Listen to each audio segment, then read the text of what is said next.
Assalamualaikum warahmatullahi wabarakatuh. Pada video ini kita masih akan membicarakan tentang review analisis regresi untuk mata kuliah ekonometrika.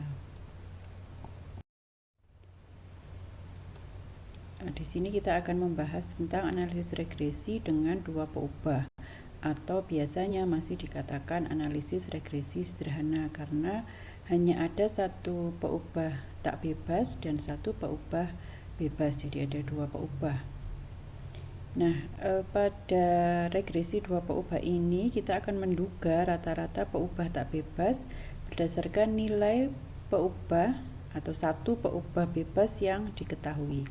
Ini kalau diilustrasikan dengan data dari bukunya Gujarati tahun 2003 dengan populasi beranggotakan 60 keluarga. Nah, ini ingin diamati XI-nya itu adalah pendapatan per minggu per keluarga dan YI-nya adalah konsumsi per minggu untuk setiap keluarga. Nah, sehingga karena kita populasinya ada 60 keluarga, maka I itu bernilai mulai dari 1 sampai 60. Nah, kemudian dari 60 keluarga tersebut dikelompokkan. Ya, jadi di sini dikelompokkan menjadi 10 kelas pendapatan, yaitu 80, 100, 120, 140, 160, 180, 200, 220, 240 dan 260. Jadi ada 10 kelompok ya. 1, 2, 3, 4, 5, 6, 7, 8, 9, 10. Nah, kemudian dari anggota yang memiliki pendapatan 80 per minggu itu ditanyakan atau direkam konsumsinya per minggu juga. Jadi ada keluarga yang pendapatannya itu 80, konsumsinya itu ada yang 55, ada yang 60, ada yang 65, ada yang 70, dan ada yang 75. Jadi tidak sama. Mungkin ada juga yang sama ya. Kebetulan di sini tidak ada yang sama. Kemudian untuk yang pendapatannya 100 juga ditanya berapa konsumsinya per minggu. Nah, ini kalau di total, ini semuanya nanti dilakukan seperti itu. Untuk yang pendapatannya 120, 140 dan seterusnya sampai yang 260. Nah, ini kalau di total konsumsinya ya. Konsumsinya ini ada 1, 2, 3, 4, 5. Ada 5 keluarga. Ini konsumsinya di total. Hasilnya adalah 325. Kemudian ini adalah total dari konsumsi untuk keluarga yang pendapatannya 100. Demikian semuanya di total pendapatan rata-rata per minggunya untuk setiap kelas pendapatan. Kemudian di rata-rata ya. Jadi rata-rata ini ditulisnya nilai harapan Y. Jadi rata-rata konsumsi ketika X-nya nilainya tertentu, ketika X-nya diketahui. Di sini ketika X-nya 80, jadi ini 325 dibagi dengan 5 ini tadi ya. Kemudian yang 77 ini didapatkan dari 462 dibagi dengan berapa ini? 6. Dibagi dengan 6. Demikian seterusnya. Sehingga ini kalau digambarkan,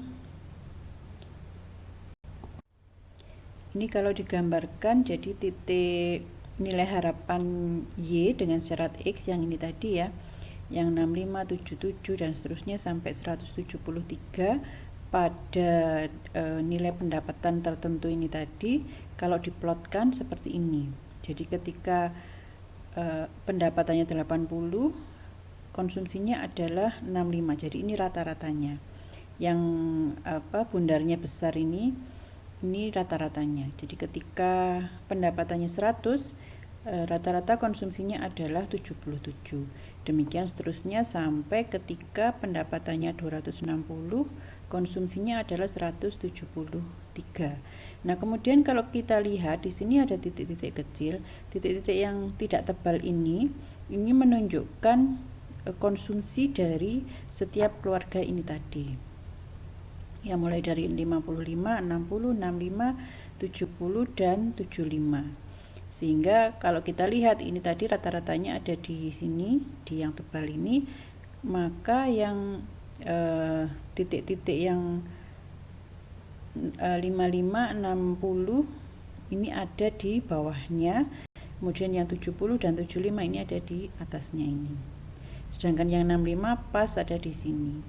Demikian juga untuk yang 100, jadi yang tebal ini adalah rata-ratanya yaitu 77, kemudian yang di atasnya ini nilainya yang 80, 85 dan ini 80, 85 dan 88, kemudian yang di bawahnya itu adalah nilainya yang 65, 70 dan 74.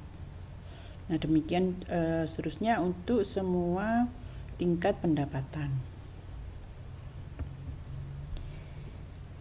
Jadi ini adalah sebaran bersyarat dari konsumsi per minggu untuk beberapa kelas pendapatan.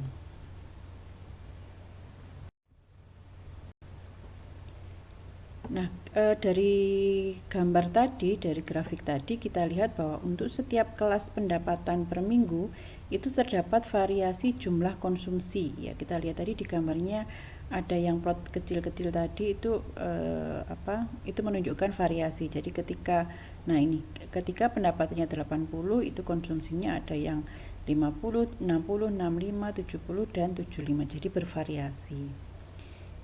Dan kita lihat juga tadi bahwa secara rata-rata jumlah konsumsi per minggu meningkat seiring dengan pendapatan per minggu. Jadi ketika pendapatannya ini meningkat, maka konsumsi rata-ratanya juga kita lihat juga meningkat. Dari gambar juga tadi terlihat semakin besar pendapatan, konsumsinya juga semakin naik.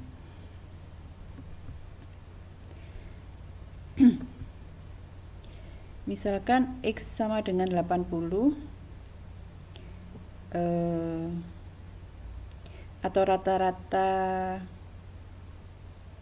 konsumsi per minggu pada pendapatan $80 itu ini ya, nilai harapan Y saat X-nya 80 itu adalah 65. Jadi ini adalah rata-rata konsumsi, Y-nya adalah konsumsi ketika X-nya adalah 80 atau ketika pendapatan per minggu itu adalah $80. Jadi nilai konsumsi rata-ratanya adalah $65.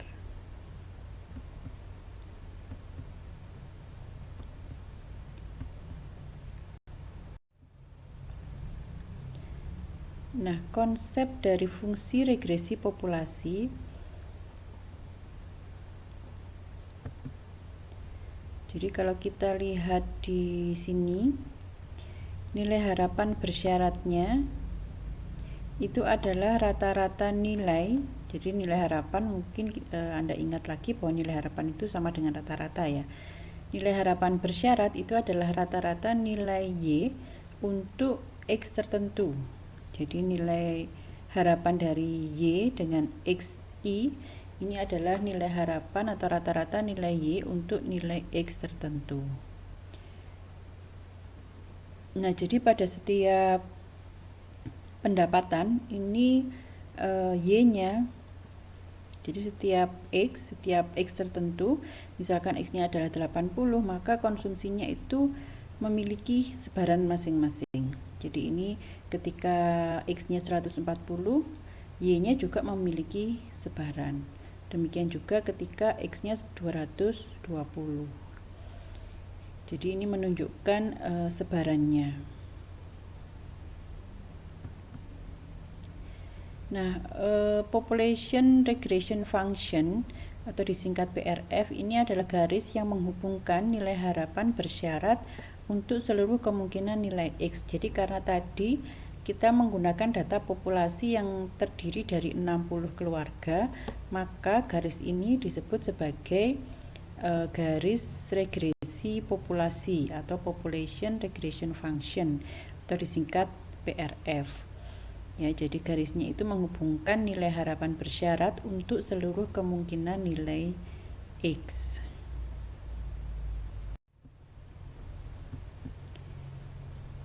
Jadi nilai harapan Y dengan syarat X itu adalah fungsi dari X. Nah, apabila diasumsikan bahwa hubungan kedua peubah tersebut linier, maka akan digunakan fungsi linier dari X, yaitu nilai harapan Y dengan syarat XI itu sama dengan beta 1 plus beta 2 XI. Nah, ini yang kita sebut sebagai model persamaan regresi. Nah, untuk menduga parameter yaitu beta 1 dan beta 2 atau disebut intercept dan slope, maka kita membutuhkan metode tertentu untuk menduga parameter ini. Nah, arti dari linier pada regresi ini ada dua macam. Yang pertama linier dalam peubah dan yang kedua adalah linier dalam parameter. Nilai harapan Y dengan syarat XI yaitu beta 1 plus beta 2 XI. Kemudian ada juga persamaan nilai harapan Y dengan syarat XI yaitu beta 1 plus beta 2 XI kuadrat. Nah, untuk yang persamaan pertama ini linier dalam peubah. Kemudian yang persamaan kedua ini non-linier dalam peubah. Jadi peubahnya kan X ini ya. Nah, X-nya untuk persamaan pertama ini linier, sedangkan untuk persamaan kedua ini peubahnya tidak linier atau X-nya tidak linier. Kemudian kalau misalkan kita punya persamaan lagi, ini sama dengan persamaan pertama tadi, kemudian yang di sini ini yang tidak linier adalah beta 2. Ya, maka persamaan pertama ini disebut persamaan yang linier dalam parameter. Kemudian yang persamaan kedua ini non-linier dalam parameter, sehingga persamaan satu ini adalah linier dalam peubah maupun dalam parameter.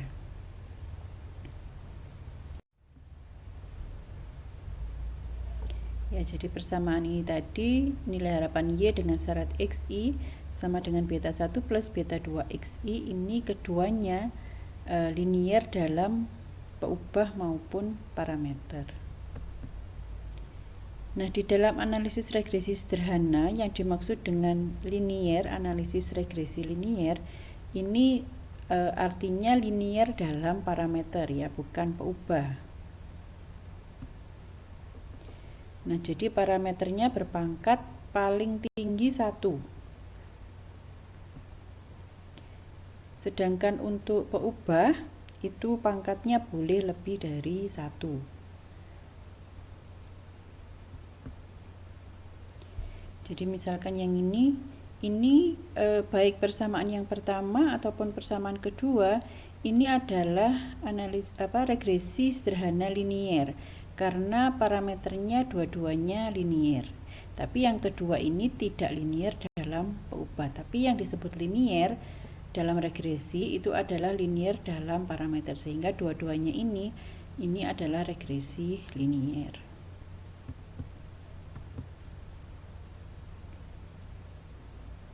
Nah, ini karena hanya ada satu variabel bebas, satu peubah bebas, maka dinamakan regresi linier sederhana.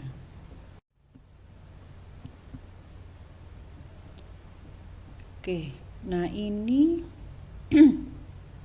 kalau kita lihat beberapa fungsi regresi di sini, misalkan Y sama dengan beta 1 plus beta 2X plus beta 3X kuadrat. Kemudian Y sama dengan E pangkat beta 1 plus beta 2X. Kemudian ada juga ini Y sama dengan beta 1 plus beta 2X plus beta 3X kuadrat plus beta 4X pangkat 3.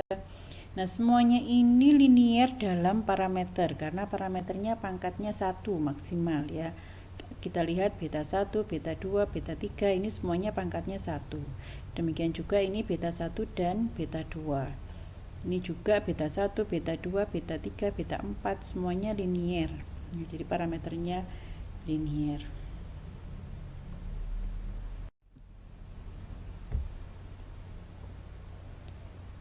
Nah, ini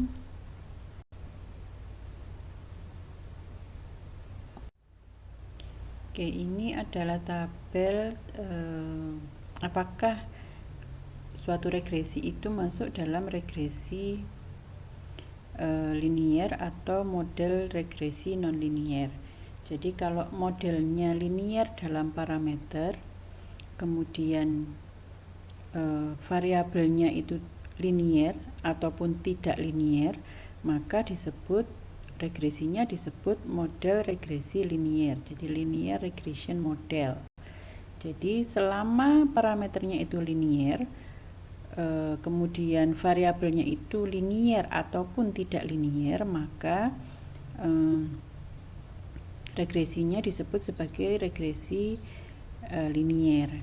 Kemudian apabila model itu tidak linier dalam parameter, ya, apakah model linier dalam parameter? Tidak, maka baik variabelnya itu linier ataupun tidak, maka regresi itu disebut sebagai non-linear regression model atau model regresi non-linear. Jadi yang menentukan apakah model regresi itu linier atau tidak itu adalah parameternya, bukan pada variabel.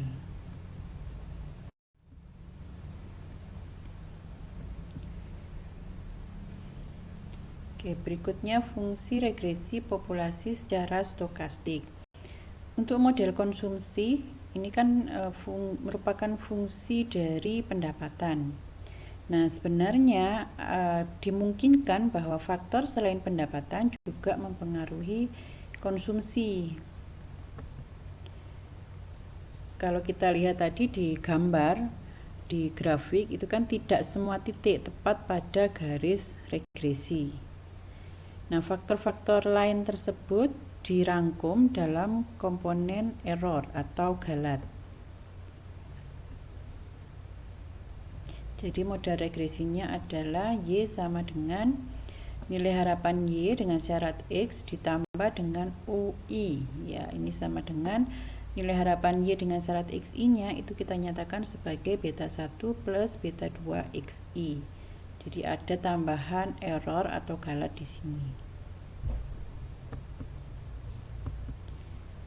Jadi yang beta 1 plus beta 2 XI ini yang garisnya itu ya.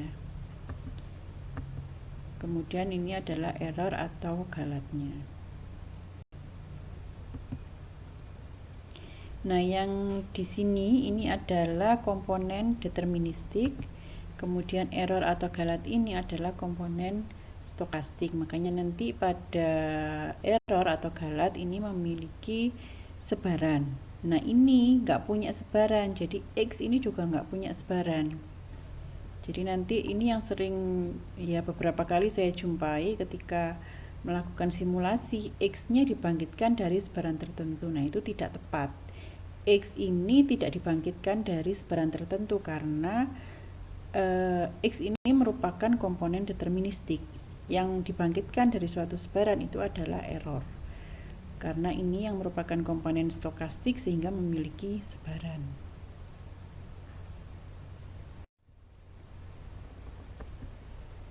Oke, misalkan di sini Y-nya adalah 55 ya. Nah, tadi garisnya itu adalah Y sama dengan atau nilai harapan Y dengan syarat X itu adalah Y sama dengan beta 1 plus beta 2X ditambah U ya. Jadi untuk yang Y1-nya kan ini 55, X-nya adalah 80. Y1 sama dengan 55 sama dengan beta 1 plus beta 2 kali X ya, X1 ditambah dengan U1. Kemudian Y2-nya ini 60 ya, sama dengan beta 1 plus beta 2 kali 80. Jadi pada X yang sama nilai Y-nya ini beragam ya. Jadi ini X-nya kan sama, kemudian beta 1 dan beta 2-nya juga sama, tapi nilai Y-nya beragam. Ini Y3, Y4, dan Y5. Jadi ini Y3 nya 65, Y4 70 dan Y5 75. Nah ini B1, B2 dan X nya ini sama, sehingga yang membedakan ini nanti juga adalah U1, U2, U3, U4 dan U5.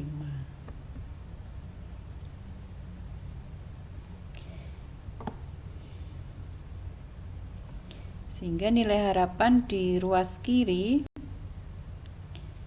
dan kanan dengan syarat X pada komponen stokastik ini adalah YI sama dengan nilai harapan Y dengan syarat XI plus UI. Sehingga nilai harapan dari YI dengan syarat XI itu adalah nilai harapan dari nilai harapan Y dengan syarat XI ditambah dengan nilai harapan UI dengan syarat XI. Nah, nilai harapan konstan itu adalah konstan itu sendiri ya, sehingga nilai harapan YI dengan syarat XI ini sama dengan nilai harapan Y dengan syarat XI ditambah dengan nilai harapan UI dengan syarat XI.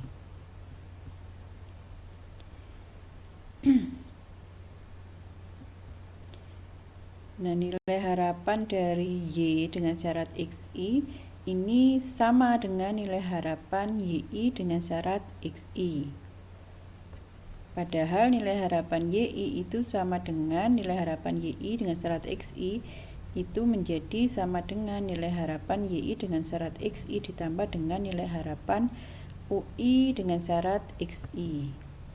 Akibatnya karena ini harus sama ya, yang kiri dengan yang kanan ini, maka nilai harapan UI ini harus 0. Nah, ini adalah asumsi utama untuk galat atau error, itu harus nilai harapannya bernilai 0. Nah, ini adalah tujuan dari analisis regresi.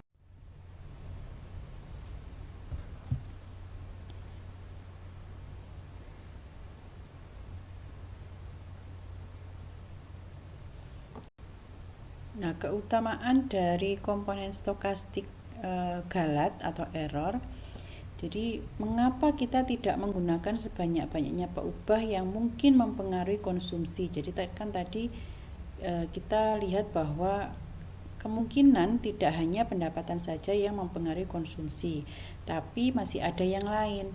Nah, kenapa tidak semua peubah yang mempengaruhi konsumsi itu dimasukkan dalam model gitu ya? Ada beberapa alasan. Yang pertama, teorinya belum pasti. Jadi dalam membuat model regresi itu kita harus bersandar pada teori tertentu. Dalam ekonometrika tentu teori yang melandasi adalah teori di ekonomi. Bisa jadi karena ketidaktersediaan data. Jadi mungkin teorinya sudah ada tapi datanya nggak ada, sehingga kita nggak bisa menduga parameter itu. Oleh karena itu variabelnya tidak dimasukkan dalam model. Yang ketiga, bisa jadi karena fokus utama dari penelitian itu adalah misalkan ini tadi ya, pendapatan dan konsumsi.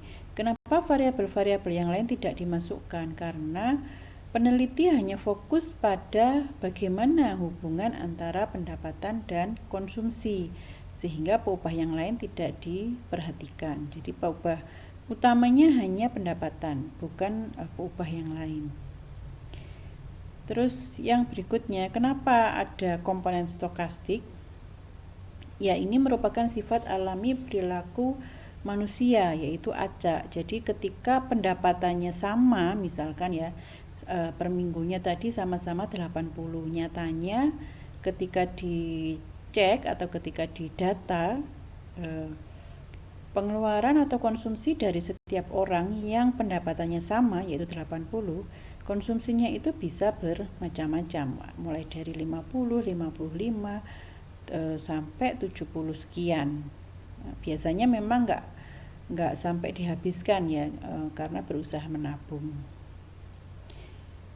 Alasan lainnya mungkin karena peubah proksi yang kurang berkualitas.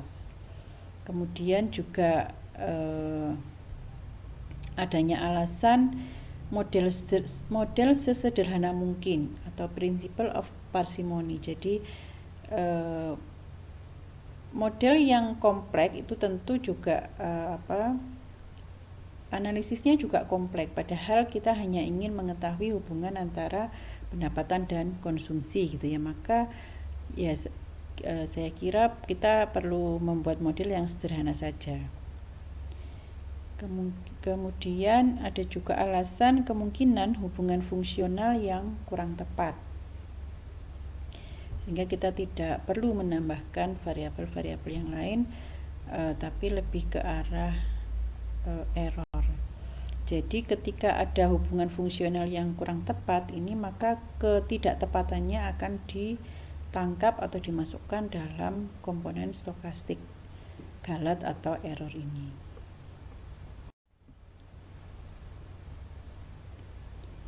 Oke, berikutnya fungsi regresi sampel atau sample regression function. Data pendapatan dan konsumsi ini diasumsikan tadi berasal dari populasi 60 keluarga. Ini adalah populasinya. Nah, sehingga kita bisa mendapatkan fungsi regresi populasi. Nah, namun secara praktek ini jarang sekali kita bisa memperoleh informasi secara keseluruhan dari populasi, sehingga kita perlu mengambil sampel pasangan nilai pendapatan X dan konsumsi dari populasi tersebut. Nah, kemudian kita menduga population regression function berdasarkan informasi dari sampel. Nah, tentunya kita tahu bahwa ketika kita mengambil sampel, setiap orang akan berbeda. Jadi sampel yang diperoleh misalkan dari 60 keluarga tadi, 60 data tadi ya. Misalkan saya mengambil sampel sebanyak 30 keluarga, dengan Anda mengambil sampel yang terdiri dari 30 keluarga juga, maka sampel yang saya ambil dan sampel yang Anda ambil kemungkinan besar tidak akan sama, sehingga ketika kita melakukan pendugaan parameter hasilnya pun akan berbeda.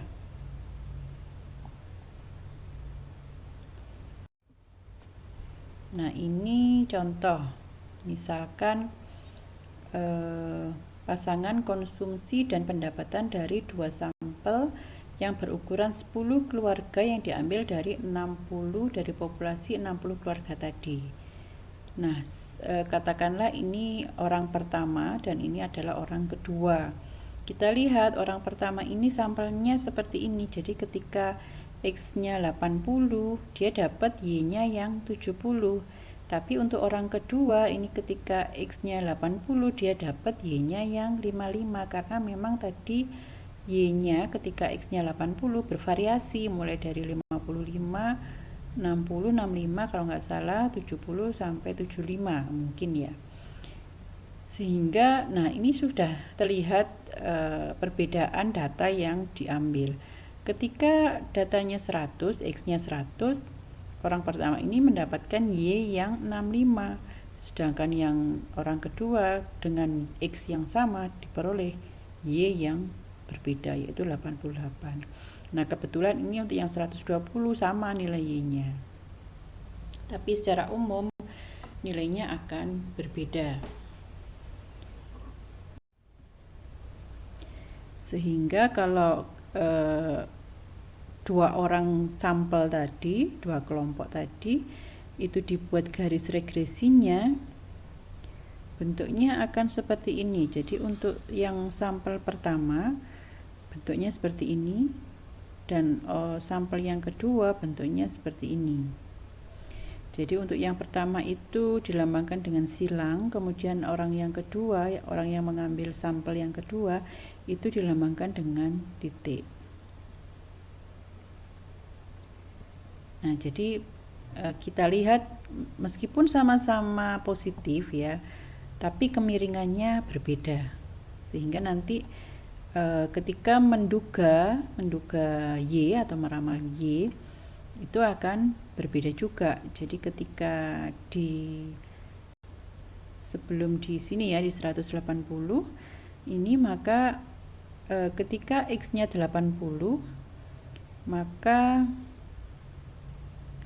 regresi yang pertama itu lebih tinggi daripada regresi yang kedua. Jadi nilai Y untuk sampel yang pertama itu lebih tinggi daripada sampel yang kedua. Tapi ketika X-nya semakin besar, maka orang yang kedua ini nilai Y-nya semakin besar, lebih besar daripada orang yang pertama, sampel yang pertama. Jadi memang sangat berpengaruh pada pembentukan garis. Jadi sampel yang terambil itu berpengaruh pada garis yang terbentuk.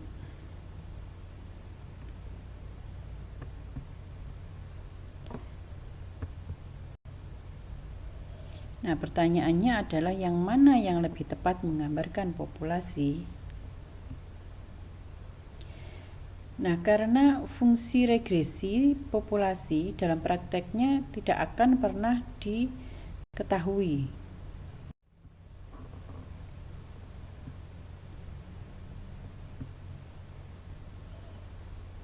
Nah, fungsi regresi sampel ini adalah regresi yang dibentuk dari sampel dan digunakan untuk menduga regresi populasi. Nah, kita lihat tadi bahwa tidak akan pernah sama untuk sampel yang berbeda. Nah, Y duga I sama dengan beta 1 duga ditambah beta 2 duga XI.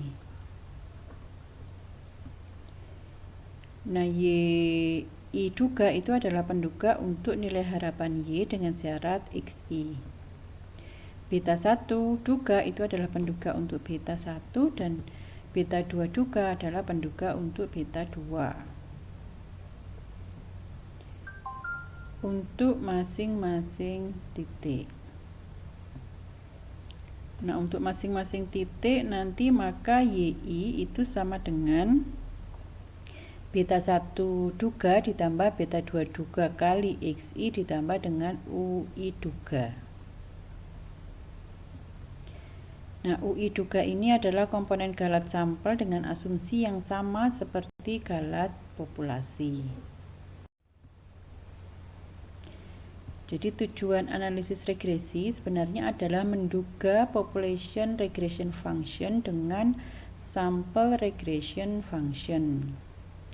Nah, dengan adanya sampel yang berfluktuasi, sampel regression function hanyalah pendekatan dari population regression function.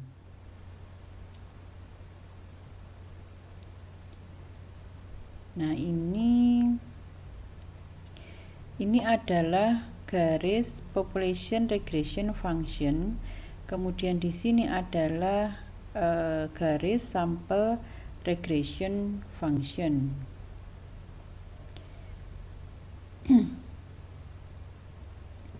Jadi kalau misalkan pada saat XI ya, pada saat XI nilai YI-nya itu adalah di sini aslinya ya. Ini aslinya di sini.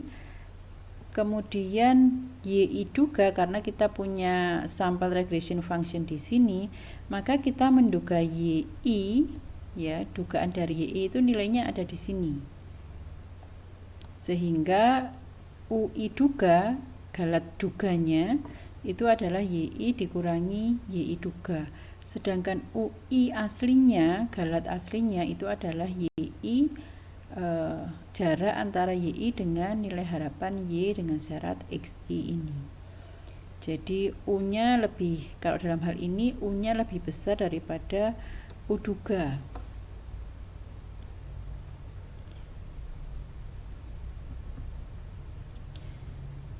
Nah, di sini sampel regression underestimate population regression function untuk X di kiri titik A. Jadi di sini ya.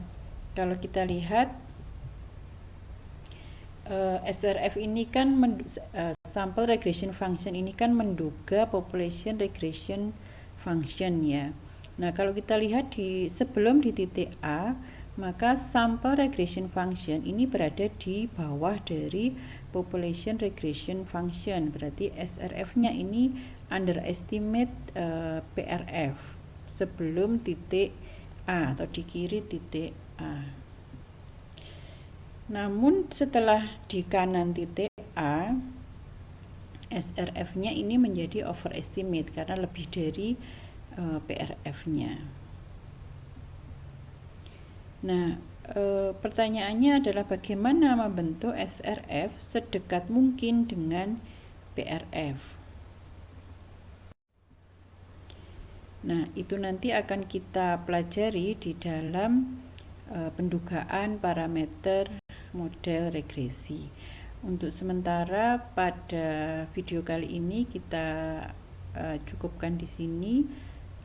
Insya Allah akan kita lanjutkan pada video yang berikutnya. Oke, terima kasih, semoga bermanfaat.